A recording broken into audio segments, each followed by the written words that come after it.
My echoes aren't echoing. I went to some remote village in the Middle East, as I went searching for an ancient religious manuscript which was written over 1,000 years ago. I did not find such manuscript, and as my journey seemed like a wasted effort, I couldn't help but notice how the people behaved in this village. They are punishing a man for being lonely, and every day they shout abuse at this man for being lonely. Being lonely in this village is looked down upon. The man who gets looked down upon for being lonely tries to make friends but gets rejected. Then someone in this village tells me that he has something interesting to show me. As I followed the gentleman who was going to show me something interesting, I observed the lonely man weeping and crying out loud, "I wish I could get bullied for being rich, I wish I could get bullied for being good looking, and I wish I could get bullied for being a genius. Instead I get bullied for being lonely."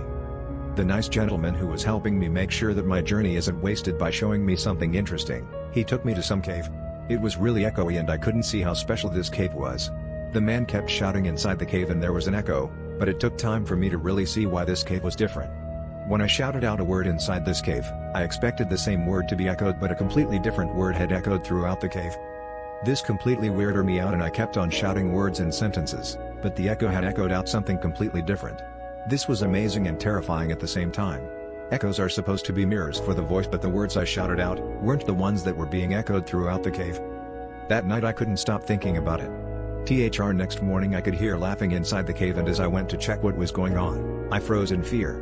The lonely man was being tortured by the villagers, but his screams were being echoed as laughter. His cries in pain were being echoed as happiness and wanting more. When I shouted at the villagers to stop, the word stop didn't echo throughout the cave, but rather keep going had echoed throughout the cave. That is not what came from my mouth. I had to leave that village with only questions and shame.